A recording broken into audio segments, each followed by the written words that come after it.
Hi, everybody. It's Angela Taylor from Inspire Community Outreach, and today I'll be talking about caring for ourselves during isolation. I'm very grateful to be here sharing about this topic. It's a really important one when we've had lots and lots of family members reach out to us and have questions about it. So this will be available on our website and on YouTube for all kinds of folks wanting to learn a little bit more. This recording is on Treaty 1 territory land, the home of the Métis Nation, and I'm so grateful to be on this beautiful community.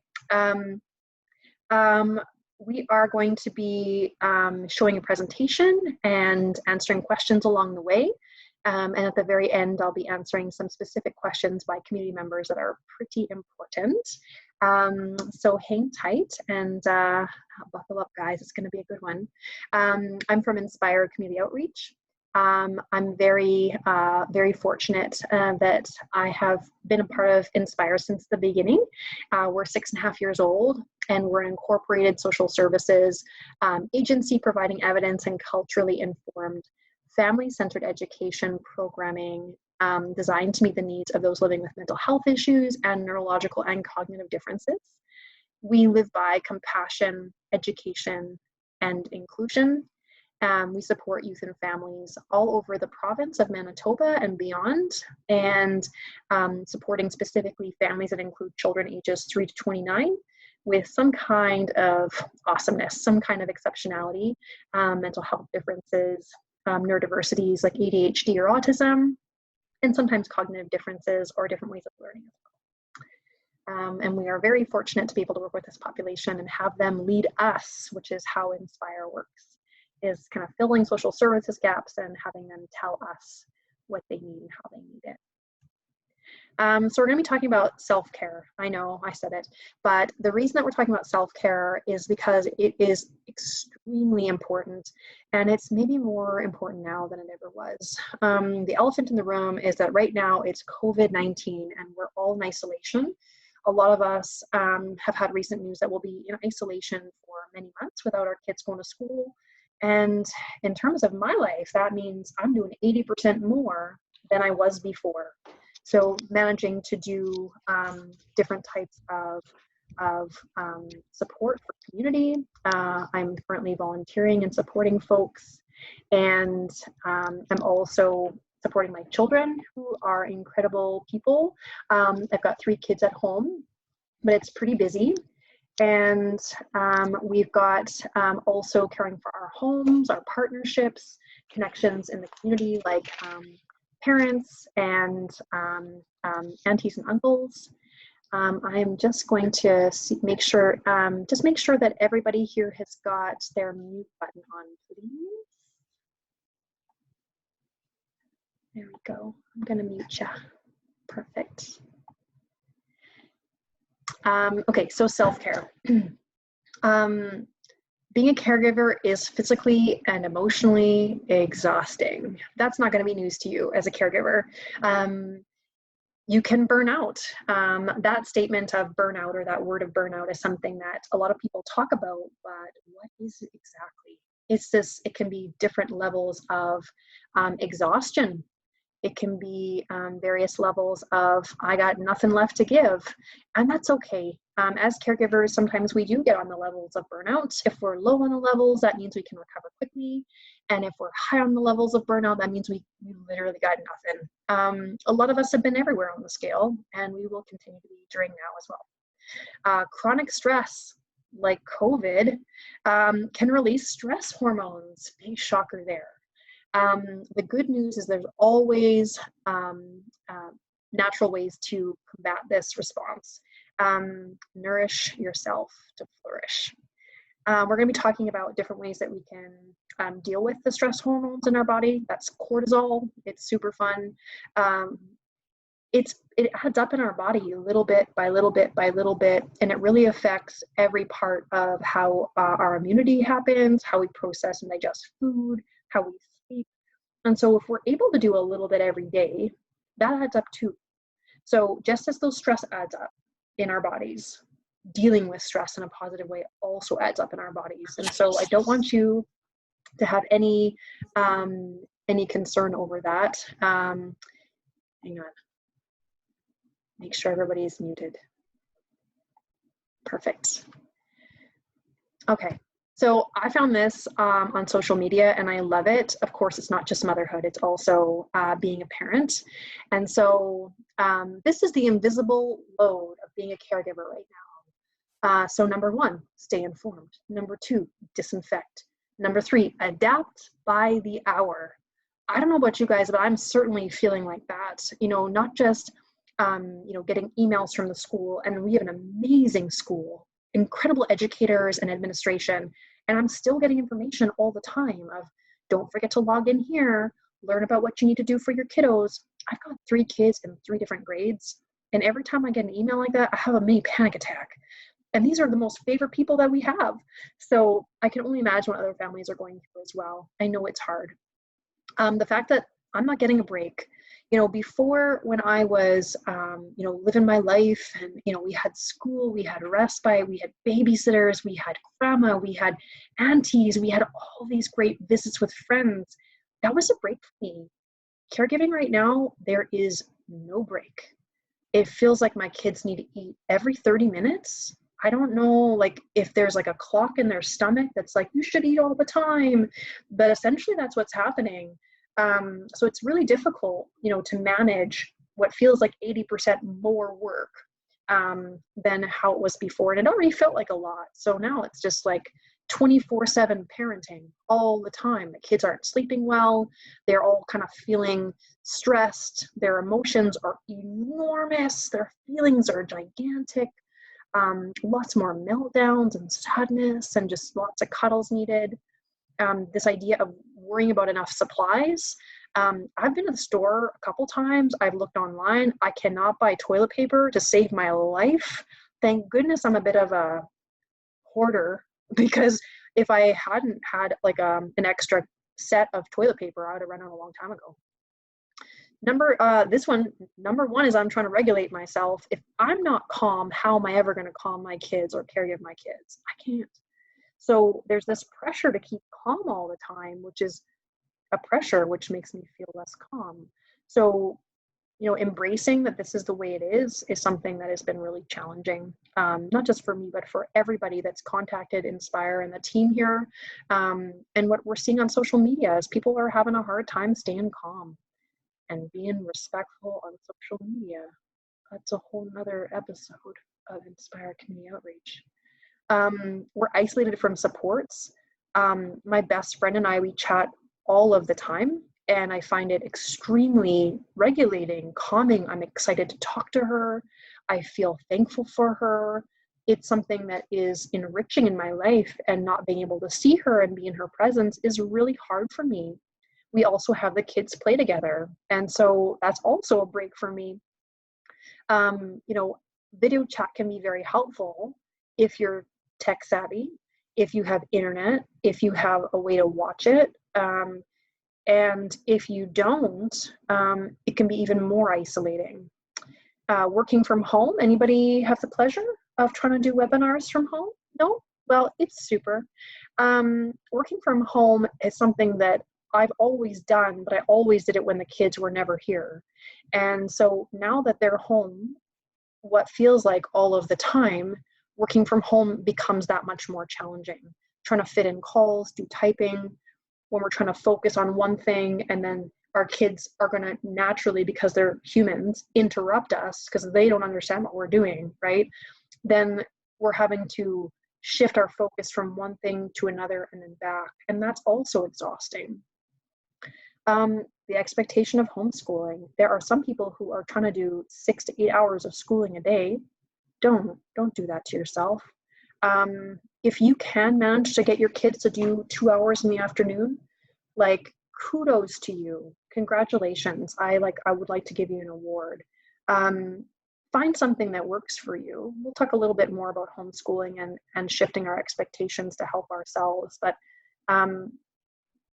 let it fit into your life. And of course, prioritize education, but there's lots of ways to do education. Like baking 2 double cakes, that's educational. limit kids' exposure to the news. I would say don't even talk about it while you think that they could even hear you, like, at all. So when they're asleep, I watch the news. When they're not here, I can watch the news. But I don't want my kids to know the things that are happening right now in ice rinks. I don't want them to know that. I want them to just be in a little safety bubble where everything is good, and you know we're doing prevention, and that we've learned from the other places in the country and other places all over the world, and that's why we're being ultra safe, is because we prioritize their wellness. That's all they need to know. In fact, that's all I've told my children, and that's all I'll tell my children. If they see something else, I will explain it that way. Trying to keep life as normal as possible. How's that going for you? How's that going for you, like living in a small space and never leaving? Pretty good, right? How's that going for you taking your kid for a walk and telling them they can't touch their favorite play structure or go on the swing or touch people or look at people? That's essentially what it is. My kids went for a walk and they wanted to pet the dog, a neighbor's dog, and the neighbor had an emotional reaction of fear, right? Because we're all feeling afraid. The part that it doesn't stay on here, I guess trying to stay regulated yourself, is just like our kids have enormous emotions right now and less ability to control it and understand it, we also have huge emotions. We're getting information every second of every day. And some of it is very traumatic and horrendous to process. So, you know, this idea of self-compassion is going to come up a lot in this chat. And it's the idea of treating yourself like your best friend. If my best friend called me, I'm really afraid right now. It's been a very hard day for me. My kids were having a temper tantrum in the street because their brother was walking faster than them because he's 12 and she's 5. I'd say, that's a pretty hard day, my friend. I'm sorry. We don't always talk to ourselves like that. In fact, I came home after that walk because that was me. And I was like, oh man, this is so difficult. And I was having a moment. And then I realized, like, no wonder I'm having a moment. She's having a moment. She's having a hard time and she just needs to be held right now. And maybe I do too. Let's hold each other. So the idea of self-compassion is going to be extremely important right now, maybe more now than ever. This is a public service announcement I found on Facebook and I love it. Thank you, Emily King, PhD. So take a moment and just let this sink in. Parents, what we have been asked to do is not humanly possible. Thank you, Emily. Bang on. There's a reason that we are either a working parent, a stay-at-home parent, or a part-time working parent. There's a good reason. I'm my best parent at a part-time working parent, not a full-time home and a full-time at work and a full-time 2 times. I can't function like that. Working, parenting, and teaching are 3 different jobs that cannot be done at the same time. Oh, I just love this person so much. It's not hard because you're doing it wrong. It's hard because it's too much, and just do the best you can. It's enough. It's enough to be exactly as you are, to have hard days and good days, because as humans, we will have good days and we will have bad days, and sometimes we're going to lose it. Sometimes we need to eat peanut butter, oatmeal, cookie balls where the children can't see. That's what we need to do. When you have to pick, because at some point you will, choose connection.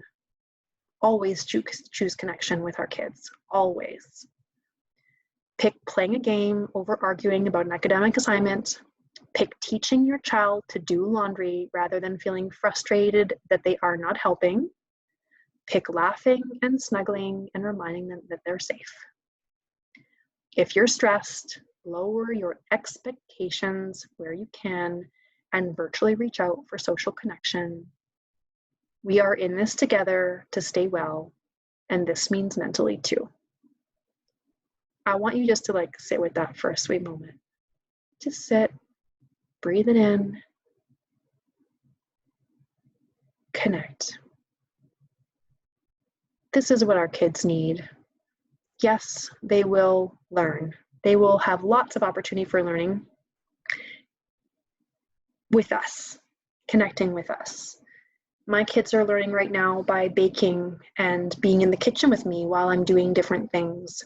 By every week, I buy one small activity for us to do together and play together, which is amazing since I have 3 kids at 3 different developmental stages, one with exceptional needs. I know, I also deserve an award. But it's just for fun and for laughing, and it doesn't always end with laughing, but I try to always have it end well with something to look forward to after. We do a lot of movie nights, we do a lot of board games, we do a lot of forts and obstacle courses, and we did a cake challenge where it was a collaborative cake challenge. There was no fighting about said cakes, but we made 2 giant birthday cakes because we can. You know why? Because there's not a lot of extra time like people say there is, but there's a lot of extra time for connection because we always here together all the time. So think about that as you're thinking about caring for yourself, about lowering the expectations and the pressure. If you can lower the pressure that you have for yourself, you will feel much more well, much happier, and maybe be able to get through this a little easier.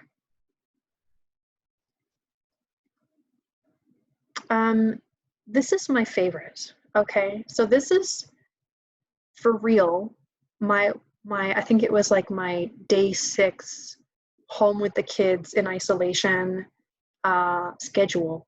I had big plans for schedules. I had big plans of education stuff. I had stuff printed. I had activities, and I bought games. I had cue cards. And then I was like, do you want to watch a movie at 7 o'clock this morning? Because I'm tired. I'm just going to lay here. And we were watching, I mean, one of my kids was watching shows with me in my bed. But still, at 8:45, he was like, you should get out of bed. And I was like, accurate. So get up and make a fancy coffee at 9:45. Every day, I make myself something very, very delicious. A fancy latte, a little maple syrup in there, some coconut cream. Make some for yourself. It takes 5 minutes. I got that 5 minutes. I'll prioritize that. At 10 o'clock, I was just sipping coffee and watching little bunnies play outside. It's springtime to them, and it's a good time. They already had breakfast, but I made another breakfast because they're eating every half an hour now. That's the new schedule they made. I hope your kids also don't have that same schedule. Clean the kitchen again because the kids are always in here. I feel like I'm cleaning my kitchen every 30 minutes also because they're eating every 30 minutes. So I got to clean up every 30 minutes. Make second breakfast. I made another breakfast or early lunch. I'm not sure what it classifies as. There's a little bit more screams. Those ones were educational. I'm just going to say that aloud. It was educational at noon. Clean up kitchen again for what feels like the 10th time. Accurate. Try to work unsuccessfully. Set up activities for the kids. We had a great time for those 30 minutes, but why is the kitchen still messy? Why? What happened? Can I rest now at 4 p.m. because I'm tired and forget the schedule by 4:15? I was like, this is done. Let's just call it a day. I hope your schedule is better than mine. Stages of COVID-19 for parents.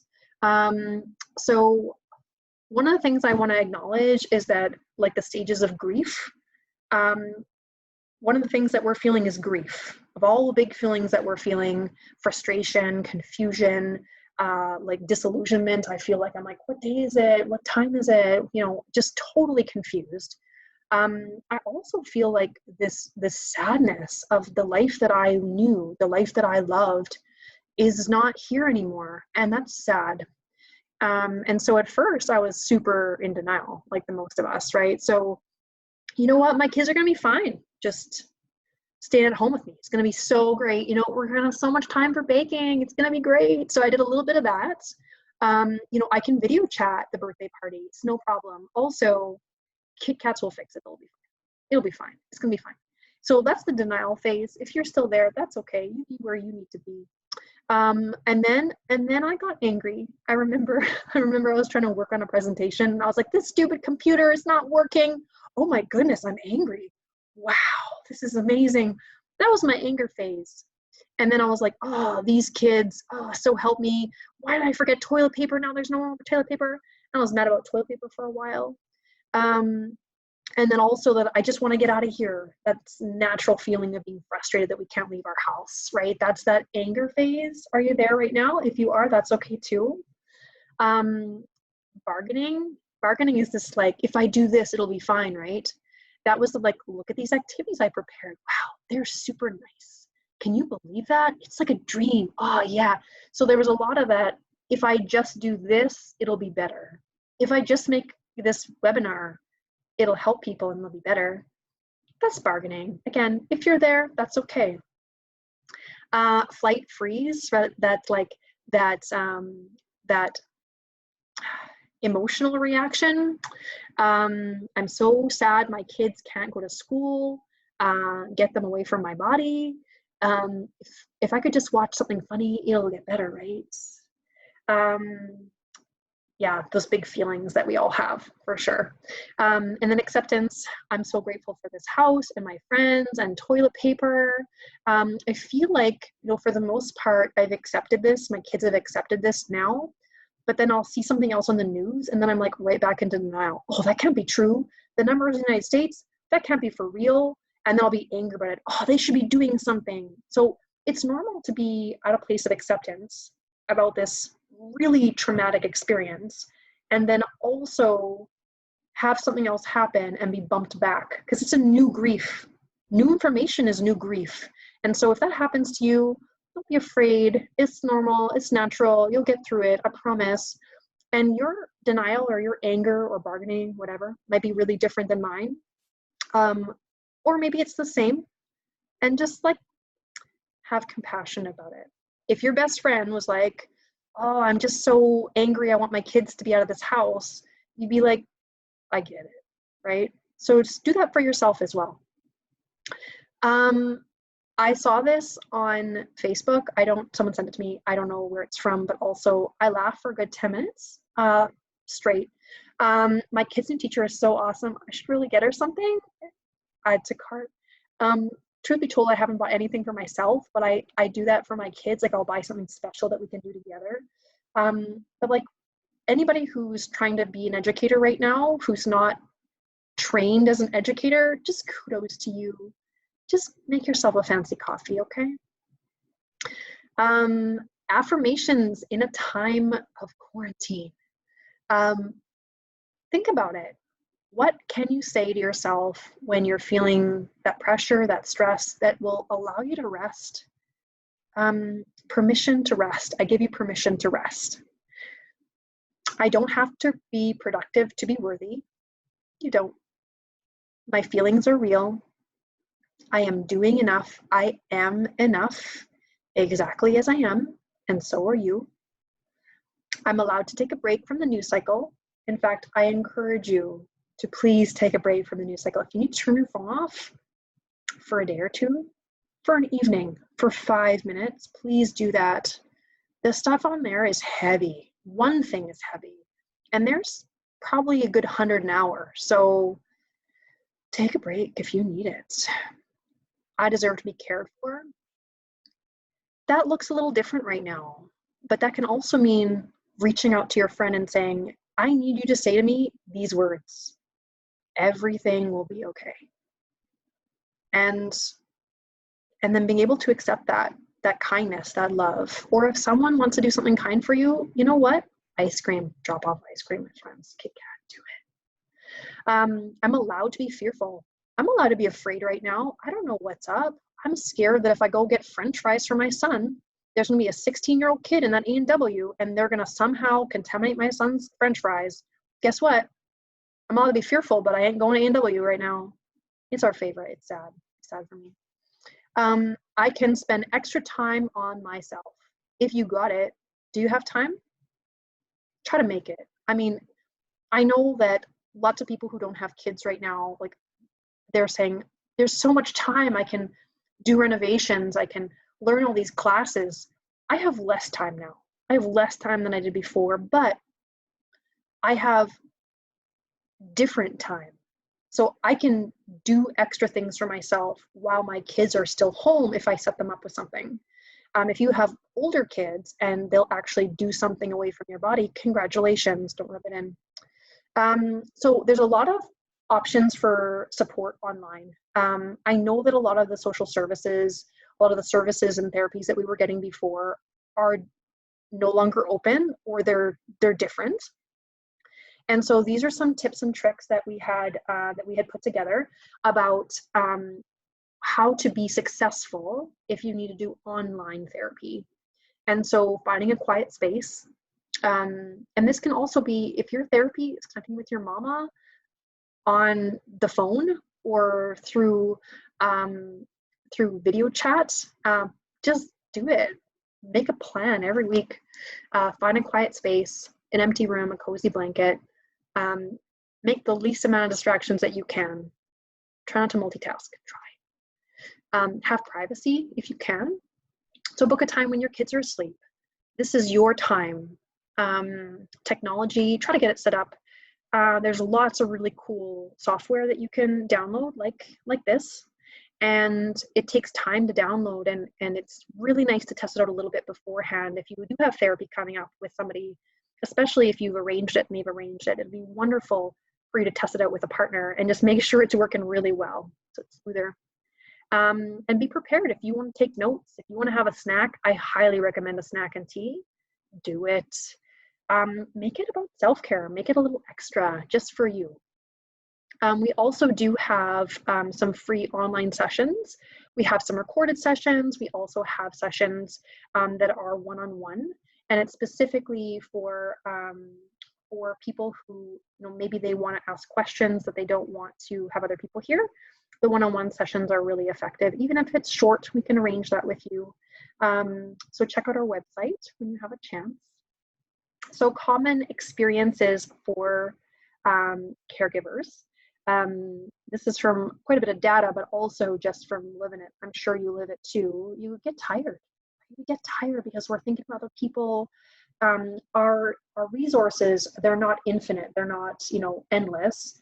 This is how many resources that we have internally. And when we use all of them to be thinking about other people, then we got nothing left for ourselves, which means we also have nothing left for them. So really think about that. We have poor eating habits. Sometimes we forget to eat, we forget to drink water. By the end of the day, I'm like, why am I so thirsty? Oh, right. Okay. Liquid. That's important. Lack of exercise, and I put in here motivation and time. So if I've been given her all day caring for small people, caring for others, do I have energy to now work out? I don't. And sometimes I have less time because my kids are up or things change at the last minute, and then I got no internal resources to be thinking and planning about working out. Difficult to make personal appointments. If I've got appointments for my kids or I'm managing activities for my kids, making personal appointments for my own therapy or to attend a webinar, etc., is going to be last on my list. We can suffer from depression, right? We got a lot less to give. Increased use of less positive coping strategies. An example would be alcohol. There's lots of people that have lots of positive coping strategies. In fact, I would say we all have lots of positive coping strategies, but we also all have negative or less positive coping strategies. And so this is a common experience for people that caregive. Other factors that influence stress. If caregiving, for example, is voluntary, like, I don't know, we have choice, like not COVID-19 when our kids are home 24 hours a day, that makes our stress either higher or lower. Your coping abilities, so identifying your strengths and building on them. Again, we all have positive ways of coping. We can use art, we can go for walks, be in nature, gardening, deep breathing, meditation, laughter. These are all very powerful ways of caring for ourselves. Music is one of my go-to every day, listening to my favorite songs, and it affects me in a really positive way. So knowing what they are and using them and growing them really allows us to manage our stress. Sometimes I have to be like, every time I do dishes, I'm going to listen to my favorite song, because if I don't make that rule, I won't do it. And it's not because I don't want to, it's because it's not part of my routine yet. The limitations of your caregiving situation. Doesn't this sound like COVID? Mobility, I can't go anywhere. I can't see anybody. You know, the memory of ourselves when we're feeling very stressed, our memory is actually limited. The connection that we have to other people, if we have a spouse, how a relationship is with our spouse, how supportive is it? All of those things make a really big difference in how we cope with stress. Who's in your support system? Take a moment, write it out, draw it out. Who is in your support system? Is it your best friend? Is it your mom, your dad, your sister, your therapist, your colleague at work? And how do they help you? Often they're in different ways, right? Make you laugh, bring you Kit Kats. All of those things allow us to bounce back from high levels of stress, and even being in distress helps us bounce back. The foundations of self-care, there it is again, self-compassion. Being a caregiver is not easy. I know that we all received a memo when we were going to have children that was like, this is going to be the easiest job ever. Obviously, I didn't get a memo like that. We sometimes get information when we're planning a family that there's going to be just like overwhelming joy. And of course, there is overwhelming joy. I mean, the most overwhelming. But also, it is brutal, and it is up at night, and it is fear, and it is all of the things. And so all of those things essentially are coming up, they're bubbling up now. So it's important to acknowledge how difficult it is and how amazing that you are doing. Our brains naturally go to the negative things of what we are and what we do. And that's for survival. That's not because it's just you or just me. All brains are like that. And so if we know that and our brain goes to a negative place of like, oh, I raised my voice, that's it, I'm the worst, then we can really wrap ourselves up and go back to that self-compassion and be like, I'm not actually the worst. It's normal to be frustrated when, you know, our kids are losing it in the middle of the street with really big emotions and we're feeling helpless in those moments. Are we helpless? No, we are the best people to care for these children.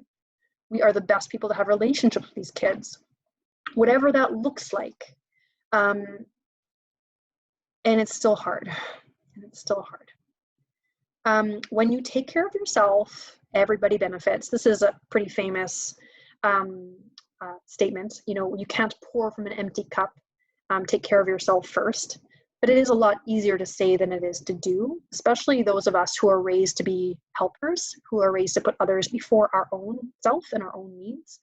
And so that shift constantly back to every day, what do I need? If that is, you know, just sipping in some water, sipping in some breath, those little things that we can do, even if it's just a quick second, is really going to allow us to bring care to ourselves and not feel like we're going to lose it all the time. I mean, sometimes we're still going to lose it, okay? All of us, we do. There's a quote here. On an airplane, an oxygen mask descends in front of you. What do you do? The first rule is to put it on your own oxygen mask before you assist anybody else. Only when we can first help ourselves can we effectively help others. If I'm crabby and exhausted and I need a 2-hour nap in the afternoon, am I going to be the best caregiver for my kids? No. I mean, sometimes you got to nap because it's delicious, but also that might not be a way to cope all the time. That sounds like a burnout level. That sounds like pure exhaustion due to distress. If there's a way to go to bed a little bit earlier the night before, if there's a way to have a little bit of a sit down, not mindfully scrolling on my phone, but actually sitting and enjoying and laughing, that's going to feed my soul a lot more than just crashing, right? This is a really good document about self-care can be taking a step back, asking for help, spending time alone, putting yourself first, asking what you need. If I was to ask you that right now, could you even answer? What do you need right now? Setting boundaries? Oh, that's so hard. When your kids are screaming and screaming and screaming, you know what? You are allowed to be angry, and also you can't do that here in this one room. This is the room where everybody is, and so you're allowed to have those feelings. You know what? Have at her. Also, that's a great place in your room. That's a great place for those feelings. If you need help, you let me know. I'm right here. Staying at home, I feel like that's a funny one right now. Self-care right now does not feel like I should be staying at home. It feels like I want to visit my friends. Saying no to things. There's lots of people asking for donations, lots of people asking for, can you help me right now? Can you answer this for me? And sometimes I just have to put my phone off for a short time and just watch comedy. Sometimes I gotta. Forgiving yourself. You will make mistakes. I make about 1 million a day. You're gonna make them, and that's okay. Humans are meant to grow and learn from our mistakes. And so part of it is just acknowledging, oh shoot, that wasn't good. I said that to this person, that wasn't good. Oh, I got a little out of control on the Facebook, okay? I said some things. Delete, and also step back and be kind to yourself. There's a few people I want to watch this just for that statement. This is a more funny one that we did at Inspire. So I ignored the telemarketer call. Sometimes I just answer it and then I just leave it there for just a sweet second till they hang up. I walked on the sidewalk. So, I mean, it sounds like something so funny, but it's safer. And sometimes that's what I do for self-care. It's not ginormous. It's not making myself a super fancy meal. It's basic stuff like, I wash my hands 100 times today. Good job, me. They're dry and they're crunchy, but they're clean. It could be putting lotion on, you know, to deal with the crunchy hands. That's a thing. I fed my cat so it stopped meowing. I washed the sour milk out of my car. Funny story. That was one of my self-care things. My daughter kicked over a 2-liter of milk in the back seat of my brand new vehicle, and imagine the smell in the sun, and I washed it out. Yeah, that was my self-care that day. I didn't get fired. That's self-care. I was doing my job. Good job, me. Coffee is life. Make yourself a fancy coffee. Do it. I seem to get groceries a lot. I mean, not currently, but I order things like groceries. That's a form of self-care. You are going and getting the necessities of life. You're feeding and nourishing your family. Good job. Music, so much music. And I didn't talk to Joey, is like we all have those people in our life that they require a lot of connection, or they require a lot of us. They demand a lot from us.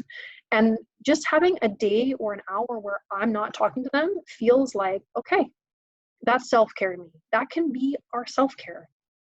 Think about all the things that you actually do for yourself and feel gratitude, feel kind to yourself. There's lots of ways to do physical self-care, including exercise, nutrition, and sleeping. It can be very difficult to prioritize these things right now, even though they're so important. But I want you to think about how you can build on the things you're already doing, because I guarantee you're already doing those wonderful things for yourself, and you might not even be aware of it. But I really want you to celebrate the things you are doing for yourself right now, not just what you're doing for everyone else. Maybe make a list for yourself of the things that you have done over the last few weeks, caring for yourself, loving yourself, being kind to yourself. For exercise, of course, we know it's good for us. We know it's like the best thing every day. What's manageable? That's a real question. What's manageable? Is it going every afternoon at 2 o'clock when you know it's going to be warm and sunny around the block one time? Is it? Because if it is, do that. Is it you want to listen to a really good podcast on your walk to get you out of the door, to get motivated? Do that then. Is it cleaning the kitchen for the 10th time, like giving a little dance? Then do that. Something that I find really helpful is that my preteen is like super into fitness, and I mean, he loves that stuff. And so we'll do stuff together. He'll pick the music, he'll grab the stuff, we bring it up in the living room when the other kids are asleep, and that's our exercise time. And then we eat snacks after. Don't judge me. But it's like super special attachment, connection. It's a feel-good time for him. It's a feel-good time for me. We have the best time. And then we get to eat and, you know, enjoy each other that way. And then he picks a show.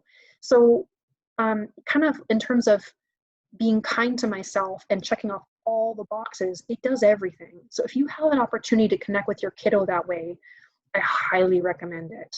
I highly recommend it. Also, it's super motivating because he's doing stuff I can never do. I'm old. I can't do that stuff. And he's like, wow, Mom, you're really strong. And I'm like, thank you, son. Thank you. You're lying, but thank you. Nutrition. So improper nutrition and missing meals increases fatigue. I know you're caregiving, and so you're just giving her, and that's why it's good reasons. Everything we do is for a good reason. And also, please eat sometimes. It's really important for you, even if it's just some nuts and berries. You know, I made those delicious protein balls with peanut butter and oatmeal, and I freeze them, I grab one, I'm running out with the kids for a walk, not touching anybody or looking at anybody or going to the park, but I'm eating, at least I'm eating. Do some meal prep if you can. I actually find it a little bit, one of the few things that's easier right now is that because I'm ordering my groceries online, I'm like meal planning, like really meal planning. And I'm thinking about leftovers a little bit differently and how can I freeze them so I can just grab something individual out of the freezer and microwave it.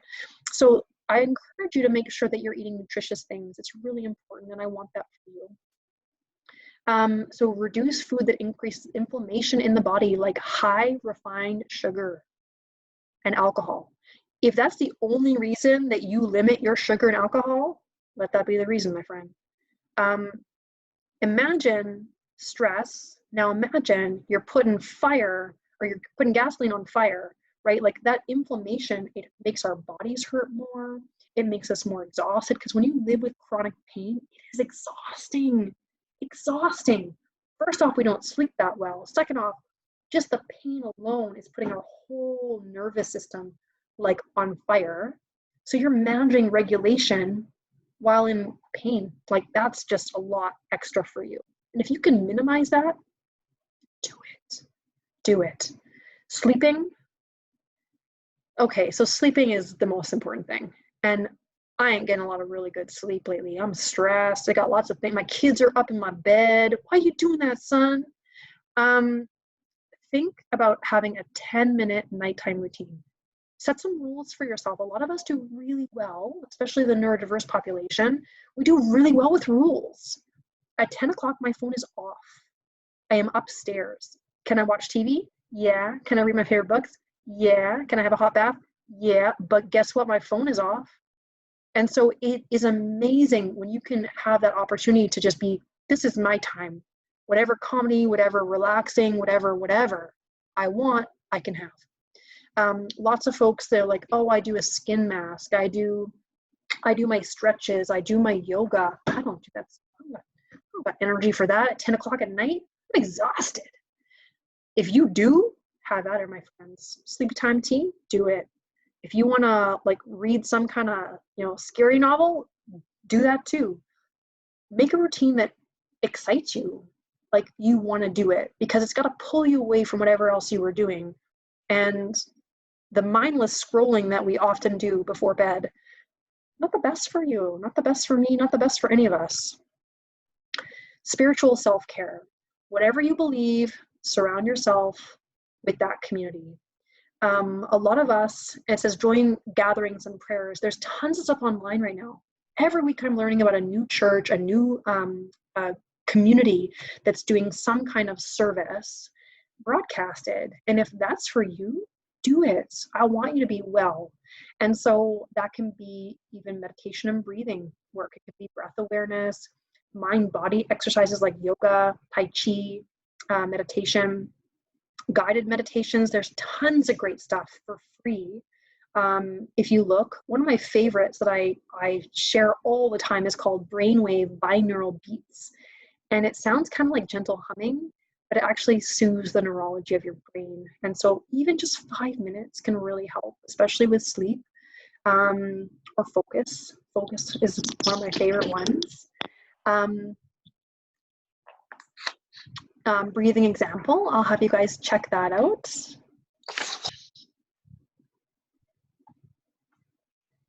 Find a comfortable place to sit, close your eyes, and begin to focus on your breathing.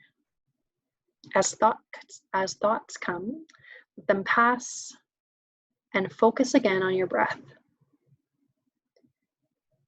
You can use a breathing pattern like breathe in slowly through your nose for 5 counts. Hold and pause for 5 counts and exhale for 5 counts, essentially counting to 5. You can continue for 10 minutes, or if you're bored of that, which you might be, you can say different phrases. I actually really like saying phrases while I'm doing it, and like breathe in slowly and exhale. So breathe in kindness,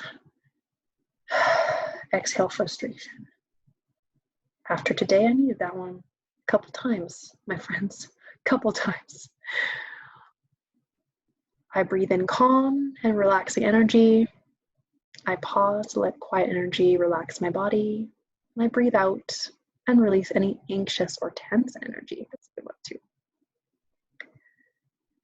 Take a moment, let that kind of sink into your body. Just see how it feels for you. It makes a difference in a very short period of time. 3 breaths can change how your entire body feels, how your brain feels. I love it. More self-care. I know. I love when caregivers are like, if you say self-care one more time, I'm gonna lose it. Yeah, but also do it. You deserve it. Emotional self-care. Strive to understand your feelings and express them. That's not always encouraged in our communities. It's not always encouraged in North America, in the world. So if you can sit by yourself and you are feeling angry, what is behind the anger? Is it sadness? Is it frustration? Is it concern? There's always a good reason. And so if you sit in a safe place and you allow yourself to feel your feelings, they'll leave. They won't stay. And with that comes a pretty mighty power. Recognize the warning signs and identify sources of stress. Hey there, COVID news. How about I get crabby when I read you? I have trouble sleeping because I got images that scare me. Think about that. Be honest with yourself. That will help guide you in what you want to be doing with your time, how you need to limit things or increase things by being aware. So some sources of the warning signs are doing too much, confrontation, feeling like you can't say no, hopelessness, not feeling belonging. Lots and lots of things can lead to those. I really want you to think about, in your body, what signs do you feel? A lot of us feel tense, hot. Our mind gets really sticky, so we'll have the same thought over and over and over again. Those are natural, normal ways of our body telling us something is needing to have some attention. It's nothing to be ashamed of or to be worried about. It's normal. We all go through this. And some people feel one thing more than another, or they're excellent avoiders. I know lots of people like that. Me sometimes. But by sitting with it, it's going to empower you. It's going to help you be stronger. And every time you do it, stronger and stronger. So think about that. It's really an investment to yourself. Think about the things that you can and cannot change. I have full control over what I say, what I do, how I interpret things, how I use my time. Generally, that's in my control. I cannot control what other people do. I cannot control what's on social media. And be realistic about what you can do. I can't do it all. I mean, none of us can. Sometimes it looks like that on social media. Someone's making 400 cookies. Why? Why would you do that? Also, did they burn? Is there really 400? Did you have a helper? I mean, like, there's so many questions I have about 400 cookies, okay? So sometimes when things look really shiny on social media, which they generally look pretty shiny on social media, they're not really that shiny. we all are kind of a hot mess in most areas of our life, you know, with like treasures. Like we're like a crusty exterior of, and then inside just like pure awesomeness, right? And so acknowledge that you need to be realistic. Acknowledge that things look really shiny on social media, and that you don't have to be perfect to be amazing. Like you get to be amazing and also a human that's flawed, because all people are. And that feels pretty good. That's part of my emotional self-care for myself, is noticing the things that I do well and the things that I don't do well, being okay with that. And that part of the things that I do well are also because of the things I'm not good at. So like I have ADHD, I have neurological differences, which is what makes me so good at my job. So it's challenging because my brain is so busy and my body's so busy, but I get to think and do things that other people don't get to do, and I feel really grateful for that. So that balance is part of my emotional self-care, and I would encourage you to do the same. Think about things in your own life, in your own mind, that might feel challenging, might also be the opposite of an awesome gift that you have that other people don't get to have, because you're not allowed to just be only awesome. That's not fair to the rest of us. Be positive. This includes positive self-talk. Our minds listen to what we tell them.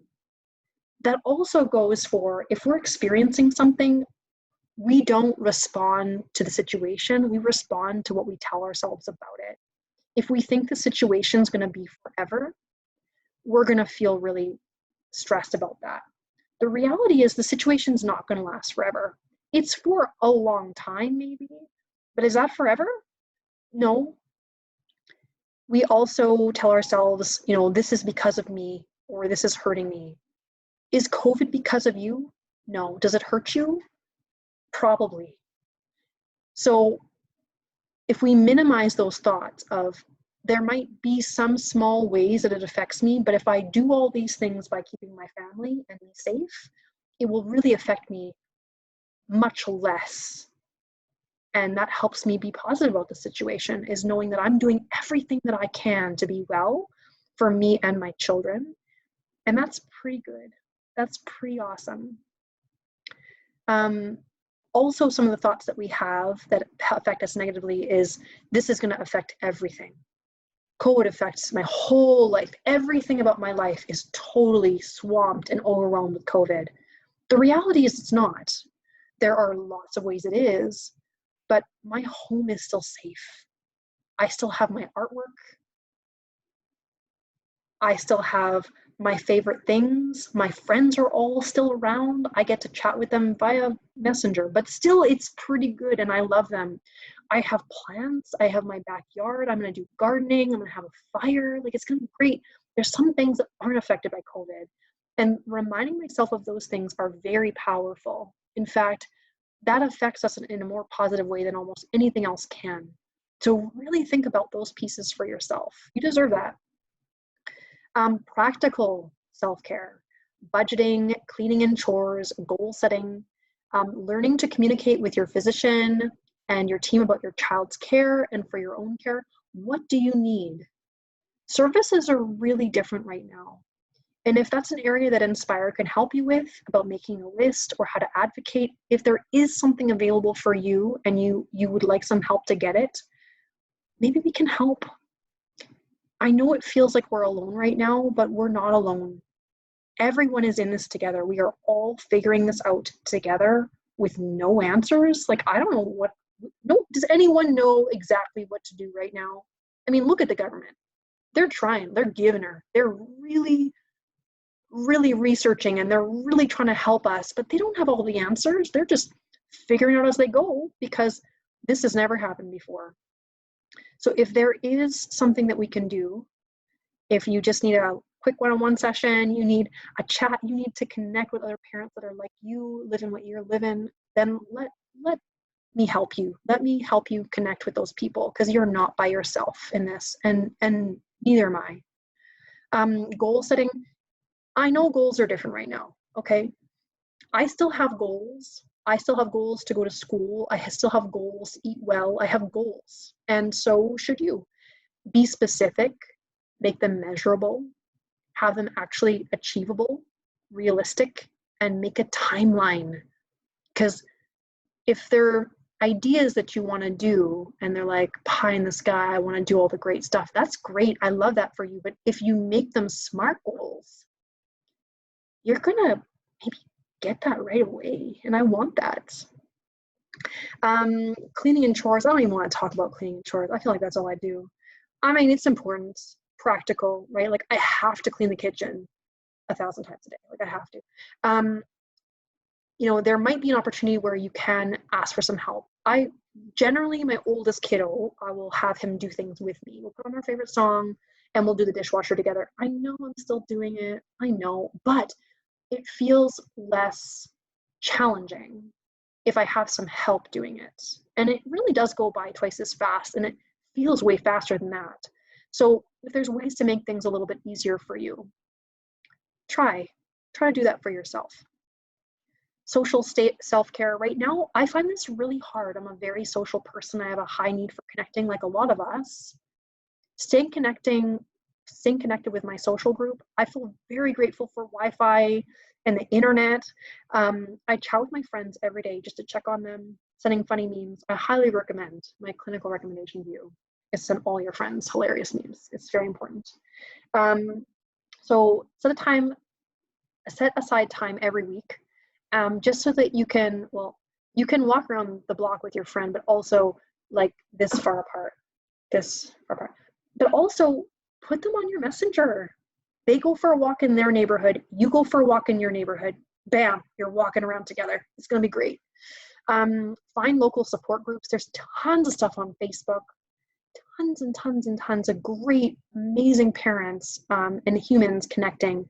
There might even be an opportunity for you to volunteer and donate some of your awesome skills and your awesomeness to helping people. That feels pretty good. I feel like I should have a whole site on volunteerism and how it's so good for you. It's so good for your stress levels. And get connected to community resources. There are still some community resources out right now. I know it's confusing, and I'll be honest, like I'm still learning about new ones all the time, every day. So I know it's probably not going to be as easy to find them as it was before, but let's be honest, it wasn't that easy to find them before. So getting connected to things like group therapy, art groups. There's tons and tons of recordings out right now, education, whatever it is that you're wanting to match your goals, your SMART goals. See what I did there? Try that. Like see if that's how you can connect other people and feed that need to be socially connected. Because we all have some need. Even introverts, they do. They told me. Professional self-care. If you are in a situation where you still have a job, congratulations. If you are working from home, sorry. Work boundaries. Set boundaries in terms of work, relationship, hours. The hours is really hard. If you have your kids at home, let's just pretend you run an agency. Let's just pretend. And also you have 3 of the coolest, most energetic, connection-seeking kids you ever saw. How do you manage to have 8 hours of work a day and also give 8 hours a day plus really 24 hours a day to your children? It's not humanly possible, but what works for you? What kind of schedule? Is it from 10 to 2 that you are setting your kid up with, an iPad with educational information, and you are going to be doing work during that time? Is it? Because if that works for you, then that works, doesn't it? But if it doesn't, it's not a boundary that you can keep. Really think realistic goals. And maybe for the first few weeks of this isolation, maybe it's different. Maybe it's less right now while you're getting used to all this change, and it'll change again in a few weeks. That's pretty normal too. So positive work environment, surround yourself with positive people. My team is the best team, so that's easy for me. But if you have certain people that you connect with more than other people, can you have like a team meet with them? Can you chat with them via Zoom or some other kind of platform where you're feeling connected and you're feeling that energy back and forth to get your flow on for work. If you can do that, that's fantastic. Continued learning. I'm a lifelong learner. Lots of us are. So studying, promotion, attending a conference, watching an online video, maybe a lot of that one, probably. Reading a book. There's tons of stuff out there. And right now, actually, I feel really fortunate because a lot of the online learning is kind of blowing up. And so I would say there's one a day, like free, really high quality webinars, certificate trainings, like really, really amazing stuff. So find what you're passionate about and just sit with that, see what it feels like. Social media self-care, I'm gonna say this one again. Social media self-care. Avoid endless scrolling and constant checking. Put your phone down. Put it away. If you need rules about it, like after 10 p.m., it's done. Until noon, it's off. Whatever it is that feels manageable for you, make some rules. It's too addictive not to. And it's sucking our life away. Especially right now, the stuff I'm seeing on there is not my favorite. Follow things on your feed that are positive and bring you joy. There's tons of amazing artists, truly inspirational, knock your socks off artists. And I love to watch them do different techniques. It excites me. It makes me feel inspired to do more artwork. I love it. And so if you have the chance to do that and that's something that you love, or musicians, do that. Understand the reality of social media. No comparisons. Try, just understand that it's not what it seems. And do you know how many times I even my son, my 12-year-old son, he's taking selfies, right? That's normal. That's normal because we're not going to just quickly take a shot and post it generally. I mean, I do because I don't care, but most people care. Avoid social media before bed to promote your routine. We say this to kids all the time, but right before bed, we need to turn off screens because the light in the phone, it actually kind of makes our brain more awake. And that's not really ideal, is it? So really take a moment and make a routine that's going to work for you, including social media. I'm going to go through questions right now. There's some really great stuff that people had put together. Also, if you have any questions, reach out to us at inspirecommunityoutreach.ca. We've got lots of great free resources every week we're posting. We've got free group therapy for caregivers every week. We've got an art group for youth every week. And so I'd encourage you to check that out. I will be looking at some questions that families have, and I'll answer them on here. I have a suggestion for self-care that someone had. That's such a good one. So my self-care includes sparkly hand lotion. Brilliant. I gotta get some. That's such a good idea. If you're a person who enjoys a little sparkle in your life, then, I mean, those little things, they seem so small, but it's brilliant. It's brilliant that you can always have it with you. You can, the smell of it, the sensation of it. There's something very, very effective, very special about calming our body from the outside, right? A lot of us who are high charge people, we have a lot of energy. We need to deal with that energy in positive ways and kind of discharge it. There's also a lot of people who are very sensitive. And so if we are feeling a little prickly, if we're a prickly person, doing different things all day to regulate and calm us, help us be regulated and calm.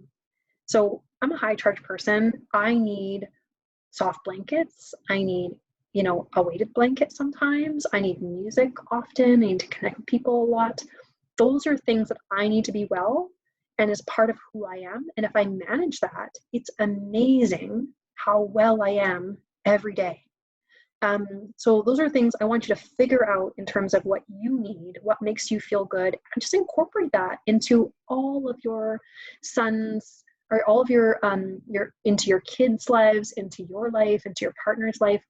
Can they have a little toolkit? Can your son have a toolkit in his room where there's fidgets and different things to touch and feel and calm his body? is it squishy hugs maybe make him feel good? So think about those things and how you can show your kids how you take care of yourself and do those wonderful things for you. And also teach them how to do all those things for themselves at the same time. See what I did there? Bonus for the kids. Okay, so I'm going to scroll up here and see all these great questions.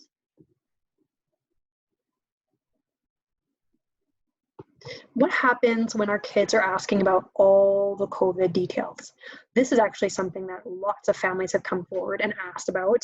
There are some great books online. One of my colleagues wrote a super cool book about being able to talk to kids about not being able to go to school anymore. So I highly recommend that book by Adam Schwartz. We also have posted a bunch of other books on our social media.